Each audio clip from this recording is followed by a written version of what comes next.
नमो तस्स भगवतो अरहतो सम्मा सम्बुद्धस्स। उहाँ भगवान अरहत सम्यक सम्बुद्धलाई नमस्कार। नमस्कार आदरणीय दर्शक महानुभावहरू। बोडी टेलिभिजनबाट नियमित रूपमा प्रसारण हुँदै आइरहेको यो अङ्गुत्तर निकायको हामी आज 83औं एपिसोडमा आइपुगेका छौँ। आदरणीय दर्शक महानुभावहरू, गएको एपिसोडमा हामीले यो अङ्गुत्तर निकायको एकक निपातको 19औं वर्ग, जसलाई कायगटा सतिवग्गो भनेर भनिएको छ, त्यसको विषयमा सुरुवात गरेका थियौँ। यो अङ्गुत्तर निकायमा 11वटा निपातहरूमध्ये पहिलो निपात, जसलाई एकक निपात भनिएको छ, त्यसमा 20वटा वर्गहरूमध्ये हामी 19औं वर्गको चर्चामा थियौँ। र त्यो 19औं वर्गमा जुन कायगटा सतिवग्गो भनेर भनियो, कायगटा स्मृति, यो शरीर सम्बन्धी अथवा शरीरलाई होस राख्ने सम्बन्धमा दिनुभएका उपदेशहरू यसमा सङ्ग्रहित छन्। र यसमा यो वर्गमा जम्मा जम्मी 37वटा सूत्रहरू छन्। र ती 37वटा सूत्रमध्ये गएको एपिसोडमा मैले पहिलो सूत्रको बारेमा अलिकति यहाँको समय लिएर मैले बताउने प्रयास गरेँ। र त्यसपछि दोस्रो तेस्रो सूत्रको बारेमा पनि मैले बताएको थिएँ। र यो कायगटा सति भन्नाले यो शरीर सम्बन्धमा अथवा शरीर सम्बन्धी ध्यान, शरीरमा भएका विभिन्न प्रकारका ठोस वस्तु र तरल वस्तु, ठोस वस्तु 20वटा, तरल वस्तु 12वटा, जम्मा गरेर 32वटा वस्तुलाई हेरेर जुन ध्यान गर्ने हो, जसलाई 32 कोठास पनि भनियो, त्यसैलाई कायगटा सति, यो शरीर सम्बन्धमा होस राखेर ध्यान गर्नु। र त्यो ध्यान गर्दाखेरि र त्यसलाई वृद्धि गर्दाखेरि के फाइदा हुन्छ र नगर्दाखेरि के हानि हुन सक्छ भन्ने विषयमा भगवान बुद्धले भन्नुभएका कुराहरू यो वर्गमा सङ्ग्रहित छन्। आदरणीय दर्शक महानुभावहरू, यो कायगटा सति ध्यानलाई बुद्धले कतिको महत्त्व दिनुभएको छ भन्ने कुरामा यो वर्गको पहिलो सूत्र, जसमा भनिएको थियो, जसरी सबै नदीहरू महासमुद्रमा मिल्न जाने हो, त्यसरी नै जति पनि विद्या पक्षीय कुशल धर्महरू छन्, ती सबै नै कायगटा स्मृतिको भावनामा समावेश हुन्छन् भन्ने कुरा गएको एपिसोडमा मैले यहाँहरूलाई निवेदन गरेँ। त्यसैलाई मैले अहिले दोहोऱ्याउँको छु, कारण यो कायगटा सति अथवा कायगटा स्मृति कतिको महत्त्वपूर्ण छ भन्ने कुरा यसले धेरै कुरा सङ्केत गरेको छ। अब यो कायगटा सति अथवा कायगटा स्मृति ध्यान, यो शरीरमा भएका अङ्ग प्रत्यङ्गलाई, स्वभावलाई हेरेर ध्यान गर्दाखेरि महान संवेगको कारण बन्छ, महान कल्याणको कारण बन्दछ भन्ने कुरा गएको एपिसोडमा मैले यहाँलाई निवेदन गरेँ। अब त्यसपछि यो कायगटा सति अथवा यो शरीरमा भएका यी 32 कोठासलाई राम्रोसँग होसपूर्वक हेर्दाखेरि के हुन सक्छ भन्नेतिर उहाँले दिनुभएका शिक्षाहरूको बारेमा हामीले यो सूत्रमा अध्ययन गऱ्यौँ भने के पाउँछौँ? यो ध्यानलाई अभ्यास गर्दाखेरि, अझ वृद्धि गर्दाखेरि महान योगक्षेमको कारण बन्न सक्दछ भनेर भन्नुभयो। अब योगक्षेम भनेको के हो? काम आदि बन्धनबाट मुक्ति भनिएको छ। र त्यसको पर्यायवाची रूपमा हामीले चाहिँ सिद्ध अर्थ लाउने हो भने त्यो सिद्ध निर्वाण नै हो। योगक्षेम भनेको निर्वाण, निर्वाण भनेको दुःख मुक्तिको अवस्था। त्यो दुःख मुक्तिको अवस्थासम्म पुग्न केले मद्दत गर्छ त भन्दाखेरि यो कायगटा सति, यो 32 कोठासको ध्यानको अभ्यासले वृद्धि गर्नाले चाहिँ त्यो योगक्षेम अथवा निर्वाणको कारण बन्दछ भनेर भन्नुभयो। त्यसकारण दर्शक महानुभावहरू, यो शरीरमा भएका यी अवयवहरू, यो कपालदेखि लिएर यो दाँत, नङ, रौँ, त्यसै गरेर मासु, हाड रगत, पसिना, दिशा, पिसाब आदि इत्यादि 32 प्रकारका हाम्रो शरीरभित्र भएका त्यो कल्पना गरेर विचार गरेर त्यसलाई चाहिँ ध्यान गर्नु आवश्यक छैन। आफ्नो शरीरभित्र आँखा चिम्लेर यसो हेर्दाखेरि हाम्रो शरीरमा के छ आफैले अनुभव गर्न सक्छौँ। र यसरी त्यो आफ्नै शरीरलाई हेरेर यस प्रकारको ध्यान अभ्यास गऱ्यौँ, वृद्धि गऱ्यौँ भने निर्वाणसम्म पुग्छ भर्खरको सूत्रमा। त्यसपछि अर्को भनिएको छ स्मृति सम्प्रजन्यको निम्ति हुनेछ। यो ध्यानको अभ्यास र वृद्धिको कारणले। र स्मृति सम्प्रजन्य के हो भन्ने कुरा पनि मैले गएका एपिसोडहरूमा यहाँहरूलाई निवेदन गरेको थिएँ। अहिले अब सन्दर्भवश म यहाँहरूलाई अलिकति वर्णन गर्ने प्रयास गर्छु। स्मृति सम्प्रजन्य, स्मृति माने होस्, सम्प्रजन्य माने राम्रोसँग थाहा पाउनु। जे छ त्यो कुरालाई राम्रोसँग थाहा पाउनुलाई सम्पजन्य। उदाहरणको लागि अहिले म यहाँहरूको अगाडि केही कुराहरू बताउँदैछु। यहाँहरूले आफ्नो ध्यान दिएर सुनिराख्नु भएको छ, आफ्नो टेलिभिजन सेटलाई हेरिराख्नु भएको छ। अब यो हेर्नु र सुन्नु एउटै हो कि फरक हो भन्ने प्रश्न गर्दाखेरि आदरणीय दर्शक महानुभावहरू विचार गरौँ। हेर्ने काम आँखाले गर्दैछ, तर सुन्ने काम आवाज चाहिँ कानले सुन्दैछ। र त्यो हेर्ने काम र कानले सुन्ने काम एकैचोटि भइरहेको छ कि फरक फरक समयमा भइरहेको छ, यो कुरालाई हामीले अब भनेपछि बल्ल अलिकति हो कि जस्तो लाग्न सक्छ। होइन भने त हेरेको पनि छ, सुनेको पनि छ, एकैचोटि चाहिँ त्यो भइरहेको जस्तो हामीलाई लाग्छ। तर कदापि त्यस्तो होइन।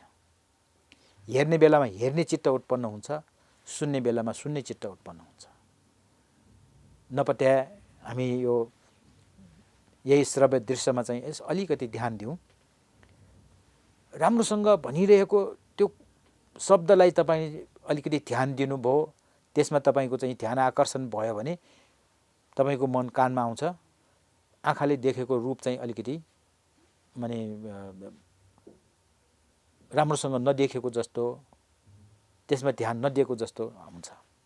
अथवा दृश्यतिर ध्यान दिनुभयो भने त्यहाँ आइरहेको आवाजलाई हामीले चाहिँ त्यति ध्यान दिन सक्दैनौँ। त्यसरी हेर्नु चित्त अलग्गै, देख्नु माने सुन्नु चित्त अलग्गै, यस्तो कुरालाई थाहा पाउनुलाई पनि सम्प्रजन्य भनिन्छ।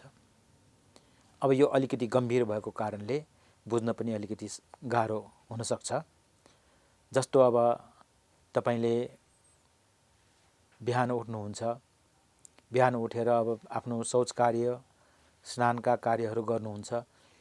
त्यो सबै कामलाई निरन्तर रूपमा होस राख्दै, जान्दै मैले अहिले यो गर्दैछु, ब्रसमा चाहिँ टुथपेस्ट राख्दैछु, मुखमा लगेर दाँत माझ्दैछु, माझ्दाखेरि कस्तो भइरहेको छ, हातको चाल कस्तो छ, भित्र मुखमा कस्तो छ, यो सबै कुरालाई अनुभव गर्दै तपाईँले दाँत माझ्नुहोस् त। अरू बेला दाँत माझेको तपाईँको अनुभव र अहिले त्यो ध्यान दिँदै दाँत माझेको अनुभव बिल्कुलै फरक तपाईँले पाउनुहुन्छ। अरू बेला आफ्नो कामको हतारले अथवा केही कारणले केही विचार गर्दै दाँत माझ्दै आफ्नो काम सकाउँछ। तर अहिले यो दाँत माझ्दाखेरि पनि एकदम ध्यान दिँदै त्यो ब्रसले दाँतमा कसरी स्पर्श गरेर गयो, त्यसले चाहिँ कसरी त्यहाँको चाहिँ फोहोरलाई सफा गर्यो, यता चलायो, उता चलायो, तल माथि दायाँ बायाँ भित्र बाहिर, त्यो सबैलाई राम्रोसँग तपाईँले चाहिँ याद गर्नुहोस् त। तपाईँको अरू बेलाको दाँत मझाइ र अहिलेको दाँत मझाइमा तपाईँले बिल्कुलै फरक पाउनुहुन्छ। र त्यो दाँतमा तपाईँको त्यो ब्रसको स्पर्शको अनुभव एउटा छ भने तपाईँको अब यो हातका औँलाहरू कसरी चल्दैछ, कहिले यता चल्दैछ, कहिले यता चल्दैछ, कहिले यसै, कहिले उता, यो हातको चाललाई पनि तपाईँले चाहिँ प्रत्येक गतिविधिलाई चाहिँ चाल पाउनु भयो भने तपाईँको अनुभव बेग्लै हुन्छ। यसरी प्रत्येक गतिविधिलाई होसपूर्वक ध्यान पुर्याएर चाहिँ गर्नलाई सम्प्रजन्य भनेर चाहिँ पालीमा भनिन्छ। त्यो भनेको सम्यक प्रकारले जान्नु, सम्यक प्रकारले थाहा पाउनु, सम्यक प्रकारले चाल पाउनु र त्यसमा राम्रोसँग होस राखेपछि त्यो सती सम्पजन्य अथवा स्मृति सम्प्रजन्य भएर चाहिँ आउँछ। र त्यो स्मृति सम्प्रजन्य कहाँबाट आयो त भन्दाखेरि तपाईँको यो शरीरमा हेरेको कारणले, शरीरमा भएका यो ठोस पदार्थ तरल पदार्थलाई राम्रोसँग नियालेर त्यसको ध्यान गरेर चाहिँ हेर्नुभयो, त्यो ध्यानलाई वृद्धि गर्दै जानुभयो भने त्यस्तो प्रकारको स्मृति सम्प्रजन्य तपाईँकोमा उत्पन्न हुन्छ। र त्यो स्मृति सम्प्रजन्य उत्पन्न भएर के फाइदा त भन्ने प्रश्न आउन सक्छ। त्यस्तो किसिमको हामीले अभ्यास गर्यौँ भने त्यो अभ्यास जति जति परिपक्व हुँदै गयो त्यति त्यति हाम्रो मन पनि दरिलो भएर आउँछ। हामीले के गर्यौँ के गरेनौँ त्यो चाल पाउनलाई हामीले सजिलो हुन्छ। होइन भने अहिले हामीले साधारण अवस्थामा हामीले के गर्यौँ के भन्यौँ के गर्नुपर्ने के भन्नुपर्ने त्यो हामीले बिर्सिन सक्छ। भन्नु नपर्नेलाई भन्न सक्छ, भन्नुपर्नेले नभनेको हुनसक्छ, गर्नुपर्ने काम नगरेको हुनसक्छ, नगर्नुपर्ने काम गरेर हाम्रो काम बिग्रिएको हुनसक्छ। तर जब हामीसँग त्यो स्मृति सम्प्रजन्य हामीसँग साथमा हुन्छ, हाम्रो होस जहिले पनि सजग सतर्क भइरहेको हुन्छ, त्यति बेला नचाहिने काम पनि त्यहाँ हुँदैन। भइहाल्यो भने तुरन्त सतर्क भएर यो त नचाहिने नगर्नुपर्ने काम भनेर त्यहाँ सतर्क भएर त्यो त्यसबाट हट्न सकिन्छ। अब गर्नुपर्ने काम गर्दाखेरि हामीलाई के हुन्छ, सायद यहाँलाई भन्नु नपर्ला, त्यसबाट हाम्रो फाइदा नै हुन्छ, हाम्रो कल्याण नै हुन्छ।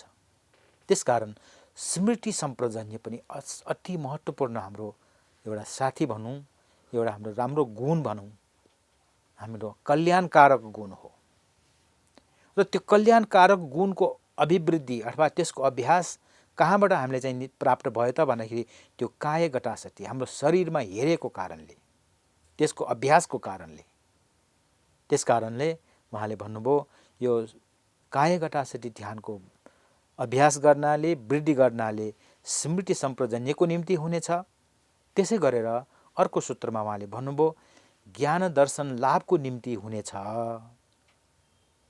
दर्शक महानुभावहरू, काम त हामीले साधारणै जस्तो गरेको हो, आफ्नै शरीरमा भएका अङ्ग प्रत्यङ्ग, त्यसमा अवयवहरू, त्यसमा भएका पदार्थहरूलाई हेरेको हो।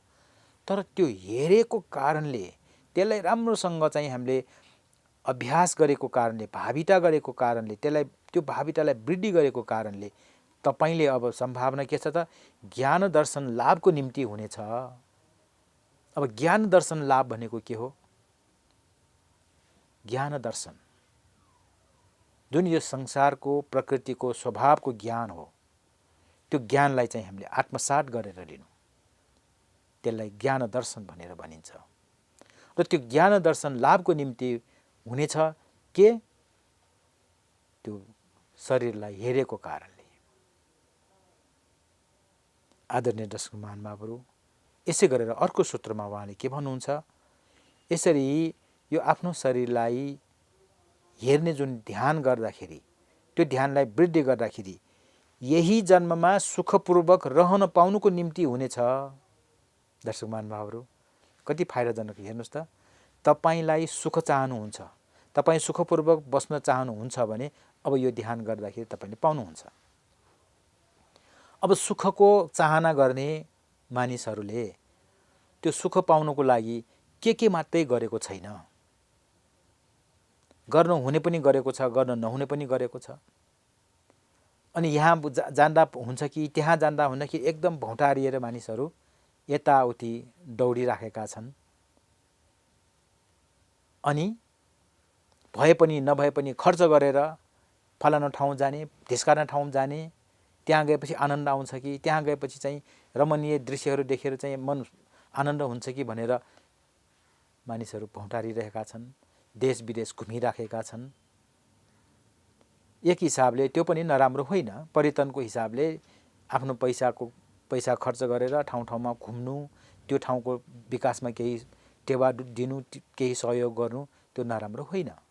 तर हामीले त्यसबाट हामीले चाहेको साँच्चैको सुख प्राप्त गर्यौँ कि गरेनौँ, त्यो मूल्याङ्कन जरुरी छ। यदि हामीले चाहेको त्यो साँच्चैको सुख तपाईले प्राप्त गर्नुभयो भने त त्यो उपलब्धिपूर्ण भयो नै होइन। अब त्यो हेऱ्यो एकछिन हेर्दाखेरि रमाइलो लाग्यो, सुख प्राप्त माने सुखको अनुभव भएको जस्तो लाग्यो, तर पछिबाट फेरि पुरानै दुःखमा हामी बल्झिन्छौँ, अल्झिन्छौँ, डुब्छौँ भने त्यो क्षणिक सुखले चाहिँ हामीले केही पनि सहयोग गरेन। त्यसकारण बुद्धले के भन्नुभयो, यही जन्ममा तपाईले यो धर्मको अभ्यास गरेर, पुण्य गरेर, राम्रो काम गरेर यहाँबाट मरिसकेपछि स्वर्गमा जाने, मरिसकेपछि ब्रह्मलोकमा जाने, मरिसकेपछि सुख हुने, त्यो कुरालाई छोडिदिउँ। त्यो हुनसक्छ नहुनसक्छ, आफ्नो ठाउँमा छ। तर उहाँले के भन्नुभयो, यही जन्ममा सुखपूर्वक रहन पाउनुको निम्ति, यही जन्ममा तपाईले सुख प्राप्त गर्न चाहनुहुन्छ भने, सुखपूर्वक रहन तपाईले चाहिँ चाहनुहुन्छ भने, सुखपूर्वक रहन पाउन इच्छा गर्नुहुन्छ भने यो ध्यान गर्नुहोस्। हेर्नुहोस् उहाँले अप्रत्यक्ष रूपमा कस्तो सन्देश दिनुभएको छ। र त्यो ध्यान भनेको के त, आफ्नै शरीरलाई, आफ्नो शरीरमा भएका अङ्ग प्रत्यङ्ग, यो 32 कोठासलाई, ठोस पदार्थ तरल पदार्थलाई राम्रोसँग ध्यान दिएर हेर्नु। कायगता सती, शरीर सम्बन्धमा राम्रो होस राखेर हेर्नु, ध्यान गर्नु र त्यसलाई वृद्धि पनि गर्नु। दर्शक महानुभावहरू, यसरी यो ध्यान गर्दाखेरि, यो कायगता सती ध्यानको अभ्यास गर्दाखेरि, वृद्धि गर्दाखेरि, यो सूत्रको 2 नम्बरदेखि 8 नम्बरको अन्तमा चाहिँ उहाँले के भन्नुभयो, विद्या विमुक्ति फल साक्षात्कारका लागि हुनेछ। विद्या विमुक्ति फल। अब यहाँ विद्या विमुक्ति भन्दाखेरि यो विद्याबाट पनि विमुक्ति हुने कि हो कि भन्ने चाहिँ त्यस्तो मनमा पर्न सक्छ। त्यस्तो होइन। विद्या, मैले अघि निवेदन गरेँ, यो जति पनि हाम्रो मनमा उत्पन्न हुने कुशल धर्महरू छन्, जति पनि यो सांसारिक प्रकृतिका कुराहरूको स्वभावलाई जान्न सक्ने, जस्तो चतुर्य सत्य, आर्य अष्टाङ्गिक मार्ग, प्रतीत्य समुत्पाद, हेतु प्रत्यय पनि भनिन्छ, ती सबैलाई विद्या भनिन्छ। त्यो पनि कुशल। र त्यो विद्याको कारणले, ती कुशल विचारको कारणले, कुशल सोचाइको कारणले विमुक्ति फल, विमोक्ष फल, मोक्ष फल प्राप्त गर्ने अथवा साक्षात्कार गर्नको लागि पनि यो ध्यानले सहयोग गर्छ, अथवा यो ध्यानले तपाईले चाहिँ त्यहाँसम्म पुर्याउँछ भन्न खोज्नु भएको। आदरणीय दर्शक महानुभावहरू, यसरी यो कायगता सती यज्ञको पहिलो सूत्रमा त कायगता सती के हो, जसरी नदीहरू गएर चाहिँ समुद्रमा मिले जस्तै जति पनि राम्रा विद्या पक्षीय कुशल धर्महरू छन् त्यो सबै यो कायगता सतीमा चाहिँ समावेश हुन्छ भनेर भनिएको छ भने, सूत्र नम्बर 2 देखि 8 सम्म यो कायगता सती ध्यान गर्नाले के हुन सक्छ भन्ने कुराको चाहिँ यो फेरिस्ट भन्नु पर्यो। र यसरी नै यो 37 वटा नै यो सूत्रहरूमा यो कायगता सती ध्यानकै महत्त्वको विषयमा चाहिँ उहाँको देशमा हामी पाउँछौँ। अब सूत्र नम्बर 9 देखि 12 सम्मको म यहाँहरूलाई एकमुष्ट भन्न गइरहेको छु। उहाँले भन्नुभयो, भिक्षुहरू हो, एउटा धर्म अथवा कायगता सतीको भावना गर्नाले अथवा अभ्यास गर्नाले, त्यसलाई वृद्धि गर्नाले शरीर पनि शान्त हुन्छ, वितर्क विचार पनि शान्त हुन्छ र समस्त विद्यापक्षीय धर्म परिपूर्ण हुन्छ भनेको छ। अब हामीले मन शान्तिको लागि, मानसिक शान्तिको लागि मानिसहरू भौँटारिएर यताउति जाने, देश विदेश चाहर्ने र हुँदा एकपटक त हाम्रै नेपालमा पनि हिप्पी संस्कृति चाहिँ यहाँ भित्रियो। यहाँ नेपालमा यो ह्यासिसहरू, लागु पदार्थहरू खुल्लमखुल्ला त्यति बेला पाइन्थ्यो। त्यो लागु पदार्थको अनुभव गरेर आफूलाई शान्त र मस्त बनाउनुको लागि मानिसहरू यहाँ कतिपय आए। पछि त्यसमा प्रतिबन्ध लगाएपछि त्यो हट्यो, त्यो एक ठाउँमा। तर अहिले पनि लागु पदार्थको सेवन गर्नेहरू, लागु पदार्थको कारोबार गर्नेहरू संसारमा थुप्रै छ नि। हाम्रै देशमा पनि कति कानुनको कानुनको उपचार माने कानुनको दायरामा आएका कतिपय छन्। भनेपछि यसरी यो मानसिक शान्तिको लागि, यो शारीरिक शान्तिको लागि, आनन्दको लागि मानिसहरूले कानुनीबाट नभ्याएपछि गैर कानुनी रूपमा पनि त्यस्तो अनुभवहरू गर्छन्। तर भगवान बुद्धले के भन्नुभयो, तिम्रो आफ्नो शरीरलाई मात्रै राम्रोसँग हेर, होसपूर्वक हेर, तिम्रो मानसिक शान्ति हुन्छ। अघिको सूत्रहरूमा गइसक्यो। र शरीर पनि शान्त हुन्छ। त्यसै गरेर वितर्क विचार पनि शान्त हुन्छ। जुन हाम्रो मनमा चिन्तन मनन हुने, विचार हुने, वितर्क एकदम विभिन्न प्रकारका कल्पनाहरू आउने, त्यो पनि शान्त भएर जान्छ। त्यो पनि त मानसिक शान्ति हो। आदरणीय दर्शक महानुभावहरू हेर्नुहोस्, अब त्यो शारीरिक शान्ति, मानसिक शान्तिको लागि तपाईले यताउति भौँटारिएर, पैसा खर्च गरेर, समय खर्च गरेर, गैर कानुनी रूपमा जेलमा बस्नुपर्ने गरिकन केही पनि गर्नु पर्दैन। फगत के गर्नुपर्छ, आफ्नै शरीरलाई हेरेर, आफ्नो शरीरमा भएका यी 32 कोठासहरू, ठोस वस्तु र तरल वस्तुलाई राम्रोसँग नियालेर हेर्नुभयो भने तपाईले वास्तविकतालाई चाहिँ अनुभव गर्न सक्नुहुन्छ। र जति वास्तविकतामा तपाईँ नजिक जाँदै हुनुहुन्छ, तपाईको मन पनि आनन्द हुन्छ, शरीर पनि आनन्द हुन्छ। र त्यसको साथसाथै समस्त विद्यापक्षीय धर्महरू परिपूर्ण हुन्छ। र विद्यापक्षीय मैले अघि पनि निवेदन गरेँ, जति पनि यो सांसारिक स्वभावका प्रकृतिका कुराहरू छन्, चटुवार्य दुःखको कुराहरू, दुःखका कारणहरू, दुःख हटाउन सक्ने, दुःख हटाउने मार्गहरू, त्यसलाई आर्य अष्टाङ्गिक मार्ग भनियो। त्यस्तै गरेर यो संसार बन्नुका कारणहरू, यी सबै कुराको जुन कुशल धर्महरू, कुशल विचारहरू, त्यो सबैलाई विद्यापक्षीय धर्म भनेर भनिन्छ। अब त्यो कारणले चाहिँ त्यो विद्यापक्षीय धर्महरू, जसलाई हामीले अर्को शब्दमा भन्दाखेरि सकारात्मक विचारहरू, सकारात्मक सोचहरू परिपूर्ण, झन्झन वृद्धि हुँदै त्यो परिपूर्ण हुन्छ। के को कारणले? यो कायगता सती, आफ्नै शरीरलाई, शरीरको स्वभावलाई ध्यानबाट चाहिँ हेर्दाखेरि। त्यसै गरेर दर्शक महानुभावहरू, यो 9 देखि 12 मा 9 नम्बरको मैले अहिले भर्खर यहाँलाई निवेदन गरेँ। अब 10-11 मा चाहिँ के भनिएको छ, यो कायगता सती ध्यानको अभ्यास गर्नाले, वृद्धि गर्नाले उत्पन्न नभएका अकुशल उत्पन्न हुन्नन्। हेर्नुहोस् है, हाम्रो मनमा विभिन्न प्रकारका अकुशल विचारहरू निरन्तर रूपमा उत्पन्न भइरहन्छन्। नपत्याए आफ्नो मनलाई एकचोटि नियालेर हेर्नुहोस्, हाम्रो मनमा नराम्रा विचारहरू, कुविचारहरू, दुर्भावनाहरू अनायासै उत्पन्न भइरहन्छन्। मैले फलानालाई चाहिँ कसरी गाली गरौँ, फलानाको पैसा कसरी हडपौँ आदि इत्यादि नराम्रा कुराहरू, फलानालाई कसरी गाली गरौँ, के भनेर गाली गरौँ भन्ने कुराहरू निरन्तर आइरहेको हुन्छ। त्यसलाई हामी अकुशल विचार भन्छौँ। र यसरी उत्पन्न नभएका, कहिले सधैँ त होइन, हाम्रो कहिलेकाहीँ उत्पन्न नभएको अवस्था पनि हुनसक्छ, तर प्राय गरेर नराम्रा कुराहरू उत्पन्न भइरहन्छन्। राम्रा कुराहरू उत्पन्न गर्नको लागि तपाईँले मेहनत गर्नुपर्छ। मैले बरोबर पानीको उदाहरण दिने गरेको छु। पानीलाई पखाइदिएपछि पुग्छ, त्यो ओह्रालोमा आफै झर्छ। त्यसलाई बगेर जाऊ पनि भन्नु पर्दैन, बगाउनु पनि पर्दैन। तर त्यो उभो ल्याउनको लागि मेहनत गर्नुपर्छ। त्यस्तै गरेर हाम्रो मन पनि नराम्रोतिर जानलाई हामीले भन्नै पर्दैन, त्यो आफै त्यो गइरहेको हुन्छ। तर त्यहाँबाट उभो ल्याउनको लागि, राम्रो विचार उत्पन्न गर्नको लागि हामीले मेहनत गर्नुपर्छ, होस राख्नुपर्छ। भने जस्तै उत्पन्न नभएका अकुशल उत्पन्न हुन्नन्। के को कारणले? त्यो शरीरमा भएका स्वभावलाई राम्रोसँग स्मृतिपूर्वक हेर्नाले र उत्पन्न भएका अकुशल हटेर जान्छन्। यसै गरेर उत्पन्न नभएका कुशल उत्पन्न हुन्छन्। यो कुशल राम्रो विचार उत्पन्न गर्नको लागि मेहनत गर्नुपर्छ।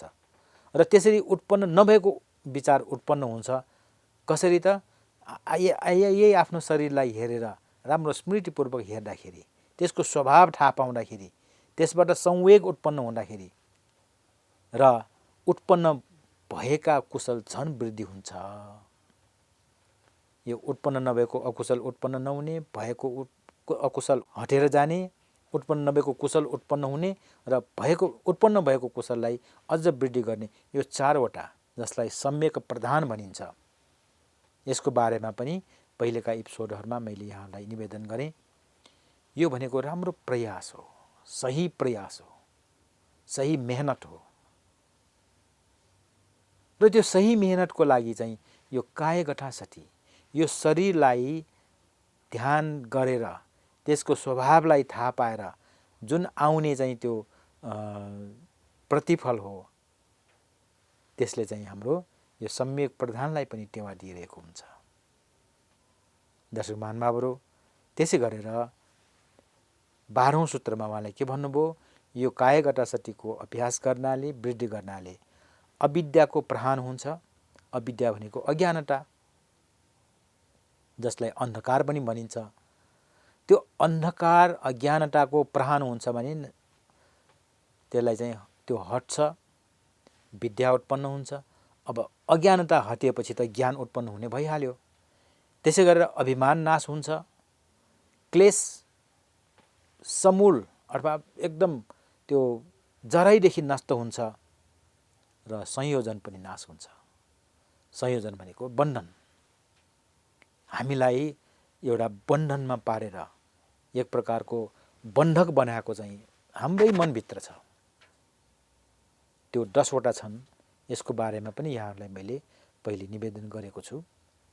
र यसरी यो आफ्नो शरीरलाई हेरेर, राम्रोसँग ध्यानपूर्वक हेरेर, यो शरीरमा भएका जुन ठोस वस्तु, तरल वस्तु, जुन जम्मा जम्मी 32 प्रकारका छन्, त्यसलाई हामीले राम्रो यथार्थ रूपमा चाहिँ इमान्दारीपूर्वक, होसपूर्वक हेर्दाखेरि तपाईँले त्यसबाट चाहिँ प्राप्त हुने प्रतिफल, त्यसबाट प्राप्त हुने तपाईँको फाइदाको बारेमा चाहिँ यहाँले बुद्धले भन्नुभयो। यसरी यो अङ्गुत्तर निकायको एकक निपातको 20वटा वर्गमध्ये 19औं वर्ग कायगठासठी वर्ग, त्यसमा भएका 37वटा सूत्रहरूमध्ये आज हामीले 12वटा सूत्रको सम्मको चर्चा गर्न भ्यायौँ। आदरणीय दर्शक महानुभावहरू, यो एपिसोडको पनि समय सकिएको सङ्केत पाएकोले म यहाँ बिदा हुन चाहन्छु। धैर्यपूर्वक हेरिदिनु भएकोमा यहाँलाई धेरै धेरै धन्यवाद र बोडी टेलिभिजनलाई पनि धन्यवाद दिँदै बिदा हुन चाहन्छु। भवतु सर्वमङ्गलम्।